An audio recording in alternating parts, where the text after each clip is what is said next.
Não faz muito tempo que eu gravei um vídeo sobre a Computex 2024, onde eu destaquei os principais lançamentos da feira, e naquela oportunidade eu levantei uma pergunta: onde está a Intel? Bom, agora a gente sabe onde a Intel está. Ela está enfiada em uma de suas maiores crises, se não a maior crise de sua história, mas com certeza a maior crise da empresa em décadas. Eu sou Eduardo Moreira e você está no TargetHD.net, um blog especializado nos principais temas de tecnologia do Brasil e do mundo. Se você gostar do que vai ver nesse vídeo, se inscreva nesse canal, dê o like para o YouTube perceber que esse conteúdo foi relevante para você e pode ser relevante para outras pessoas. Clique na sineta para receber as notificações de novos vídeos e compartilhe esse conteúdo com parentes e amigos que curtem o mundo da tecnologia e com aquelas pessoas que querem saber o que aconteceu com a Intel. O que preocupa neste caso é que nós estamos falando de uma das gigantes do setor de informática. A Intel basicamente ajudou a construir a indústria de informática tal e como conhecemos. Tudo bem, muitos acusam a empresa de ter feito isso através de táticas monopolistas em parceria com a Microsoft, e o tempo mostrou que isso realmente aconteceu principalmente nas décadas de 80, 90 e 2000. Porém, a impressão que fica é que a Intel perdeu o bonde da história e está para trás naquela competição que há muito tempo eu venho dizendo que é a competição de futuro, a inteligência artificial.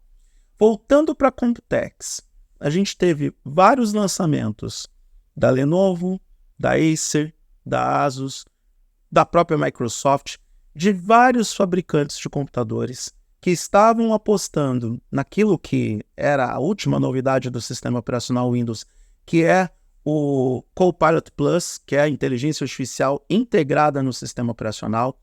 E a própria Microsoft apresentou essa proposta atrelada a uma arquitetura específica de processadores, no caso a arquitetura ARM.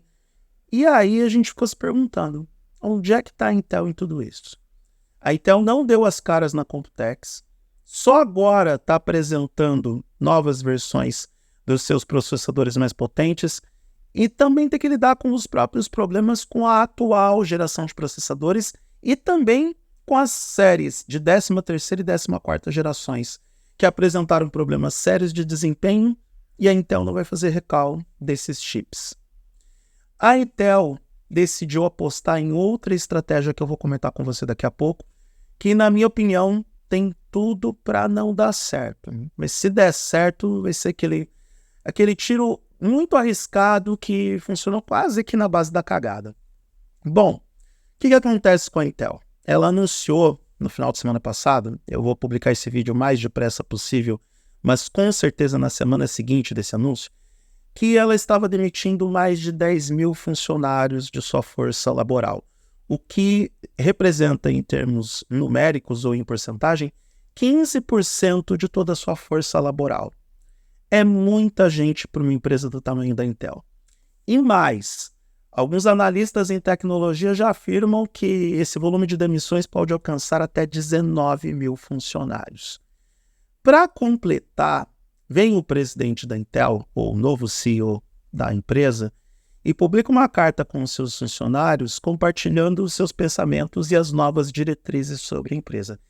E apesar dele tentar ser sutil e elegante nesse compartilhamento de pensamentos, com certeza ele descascou, espinafrou toda a filosofia laboral da Intel ao longo dos últimos anos, afirmando com todas as letras que a Intel gastou muito, não soube gastar direito, e no lugar de investir em inteligência artificial, acabou investindo demais em marketing e em indústria e desenvolvimento.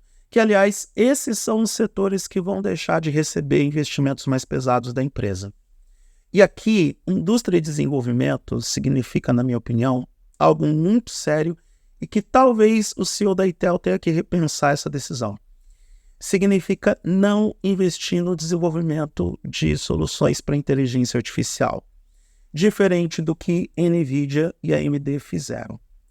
A situação da Intel é tão crítica que o Jensen Huang, que é o CEO da NVIDIA, publicamente debochou da Intel e da forma como eles trabalharam com inteligência artificial até agora. Que, na verdade, a Intel não trabalhou nesse campo. ela não quis investir o suficiente e sequer fez investimentos muito relevantes. Tanto que a AMD hoje tem processadores mais aptos para inteligência artificial. A Qualcomm, e aí a gente tem que questionar se esse Snapdragon X Elite realmente é tão potente. Já gravei vídeo sobre isso aqui no canal, discutindo sobre a curva de evolução que a Qualcomm vai ter que fazer nesses processadores com arquitetura ARM, pensados no Copilot Plus da Microsoft e nas plataformas de inteligências artificiais. Mas, de qualquer forma, é a Qualcomm saindo na frente, e saindo na frente em relação a uma gigante do setor, em relação à empresa que, como eu disse no começo do vídeo, basicamente construiu esse setor de informática ou era a grande referência de processadores. E até mesmo a TSMC, que não é tão conhecida do grande público, mas muito conhecida de quem está por dentro do setor de informática, porque adotou uma estratégia que a Intel agora vai apostar, que é oferecer as suas fábricas e seu know-how e expertise para a fabricação de hardware de terceiros. Até mesmo a TSMC hoje está na frente da Intel. É mais lucrativa, mais funcional, mais organizada e consegue ter mais relevância dentro do mercado de informática. Ou, pelo menos, dentro do segmento de processadores e chips para os setores informáticos. Esse lance da Intel ter gastado da forma errada, algo que o seu CEO confirmou em carta que era para os funcionários, mas que rapidamente se tornou pública porque, convenhamos, que tipo de segredo hoje fica bem guardado do grande público, não é mesmo? Então, essa Intel que gastou demais e gastou errado, já tinha cometido esse erro quando decidiu investir nos processadores para smartphones e tablets. Deu muito errado. A Asus até hoje se arrepende de ter apostado nos processadores Intel para os seus smartphones. Teve uma coisa boa que a Asus aprendeu a fazer a partir do momento que teve essa experiência mal sucedida com a Intel, que foi fazer smartphones com longa autonomia de bateria. Sério, vários dos smartphones da Asus que eu testei se prezavam em ter uma autonomia de bateria enorme, e aí com o tempo a gente descobriu que essa maior autonomia de bateria era em função do maior consumo dos processadores da Intel. Então, meus amigos, não é de hoje que a Intel está batendo cabeça. Só que, dessa vez, a Intel simplesmente ignorou aquilo que é a tecnologia de futuro. Aquela tecnologia que toda empresa que presta produtos ou serviços ou que trabalha com hardware e software está investindo nesse momento. Então nem precisa ir muito longe. O exemplo da NVIDIA. A NVIDIA tem no seu principal mercado, o principal negócio, a fabricação de hardwares específicos, como placas de vídeo, algumas outras soluções informáticas, até mesmo flerta com o mundo dos videogames produzindo hardware próprio. Mas o lance da NVIDIA foi desenvolver tecnologias pensando na inteligência artificial, e a empresa lucrou mais de 200% com isso. Tudo bem, eu sei que a corrida da inteligência artificial mal começou, mas a Intel está atrasada. A Intel sequer deu o primeiro passo. E isso é muito preocupante. É crítico a ponto de pensar hoje que a AMD, que estava morta nesse setor, consegue oferecer não apenas soluções melhores dentro do segmento de informática em geral, mesmo porque muitos dos segmentos informáticos hoje entendem que os processadores da NVIDIA são melhores que os processadores da Intel, e não por um acaso, não só por conta da entrega de desempenho, mas também da otimização de recursos.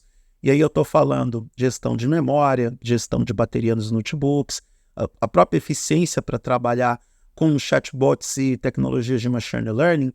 Então, é muito sério o que a Intel fez com ela mesma. O plano de recuperação da Intel passa por algo que a TSMC já está fazendo, como eu disse um pouco antes, que é oferecer a sua área fabril, oferecer o seu expertise para montar hardware de terceiros. Não que isso seja indigno para uma Intel, mas é algo, no mínimo, constrangedor, porque justamente no setor de indústria e desenvolvimento, que seria o grande forte da Intel se ela realmente tivesse se empenhado em desenvolver novas soluções e novas tecnologias, vai ser escamoteada para ser a casa de fabricantes de terceiros. Não que isso seja indigno, mas é no mínimo um pouco constrangedor. E por que eu bato na tecla de indústria e desenvolvimento? Porque está claro para todo mundo que a Intel se acomodou na sua posição de força dominante de processadores para computadores e não se deu conta de que a AMD se recuperou, a Qualcomm decidiu entrar no parquinho, a TSMC estava naquela coisa do dividir para conquistar. A Intel realmente acreditou que bastava construir ou desenvolver processadores discretamente mais potentes do que os modelos da geração anterior, que isso seria o suficiente para atender a demanda dos seus clientes e também dos usuários. Acontece que, da mesma forma como eu falo sobre o mundo dos smartphones, que a internet evoluiu, tecnologia como um todo evoluiu, os aplicativos estão mais pesados e exigentes, aconteceu a mesma coisa no mundo da informática em vários aspectos. E aqui eu estou falando dos jogos, que são cada vez mais exigentes também. Estou falando dos softwares específicos, como softwares de edição de áudio e vídeo, que estão cada vez mais completos e mais exigentes, incluindo as soluções gratuitas, aquelas que o usuário não precisa nem pegar o cartão de crédito para utilizar. Softwares específicos para diferentes áreas, como medicina, engenharia, os AutoCADs da vida. Todos esses softwares evoluíram e tiveram uma maior demanda de hardware. E o que a Intel fazia? Melhorava um pouquinho o seu processador, e é isso. A concorrência da época não era o suficiente para fazer a Intel se coçar. E na carta do seu CEO, o próprio executivo confirma isso e reconhece essa queda de interesse da Intel em procurar evoluir o tempo todo e melhorar as suas soluções. No final das contas, nós estamos testemunhando a maior crise da história da Intel, na minha modesta opinião. Com certeza é a maior crise em décadas. Essa aqui é uma empresa lendária e muito importante para o setor de informática, e não creio que os passos que a Intel está dando serão suficientes para compensar essas perdas todas. Não acho que vai ser o suficiente abrir para terceiros para que outras empresas possam fabricar e desenvolver tecnologias dentro da própria Intel. Eu acho que é a medida apenas para estancar a sangria de momento, mas não a medida para crescer a médio e longo prazos, tal e como, por exemplo, a AMD fez. E vai chegar no ponto que a gente já tem uma competição direta entre Intel e a AMD, onde a AMD já está ganhando vantagem. A Qualcomm vai entrar nessa briga, porque até a Microsoft abandonou a Intel, se você parar para pensar, e isso explica por que a Intel estava tão ausente da Computex. Com a decisão da Microsoft em seguir os passos da Apple, a grande perdedora dessa história foi a Intel, porque a AMD já se adaptou, a Qualcomm entra como parceira, os fabricantes de hardware já se interessam por essas marcas e fabricantes de processadores para abraçar os novos tempos, porque afinal de contas o novo sempre vem. Então é até constrangedor ver como que o CEO da Intel espinafrou e dissertou toda a situação, algo que a gente já vem testemunhando há pelo menos 5 anos. Quem tem hoje um computador com processadores de 13ª e 14ª gerações da Intel sabe muito bem que toda essa realidade teórico-prática que o executivo da Intel apresentou em carta, que agora todo mundo sabe qual é o conteúdo, é mais do que verdade. É a materialização ou a confirmação de problemas que hoje são reais e presentes para os usuários de computadores com processadores Intel. É triste ver que uma marca lendária chegou nesse ponto. É triste ver que uma das marcas, que é um dos fabricantes mais relevantes da história da informática, chegou neste nível, que é um nível, na minha opinião, baixo, crítico. Agora é fato consumado. A Intel está em crise, a Intel está afundando, e eu desejo toda a sorte do mundo para a Intel. Eu não tenho nada contra a Intel, muito pelo contrário. Fui convidado para diversos eventos no passado, os eventos eram ótimos, as tecnologias eram bem interessantes.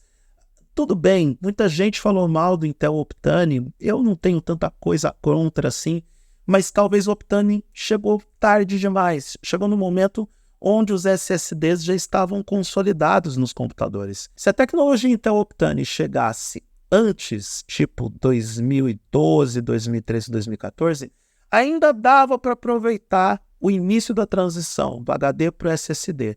Mas chegar numa época onde o SSD já era consolidado e começava a ter os seus preços reduzidos, custou caro para a Intel e é uma pena que a empresa, de novo, perdeu o bonde da história. Mais uma vez, perdeu o timing. E dessa vez, perdeu o timing em uma tecnologia que é a próxima tecnologia relevante, é o futuro da tecnologia como um todo, que é a inteligência artificial. Vamos esperar para ver o que vai acontecer com essa Intel que tenta se reinventar, mas, na minha modesta opinião, é uma reinvenção que pode levar a lugar algum no lugar de novos tempos ou de uma recuperação dentro do segmento de informática.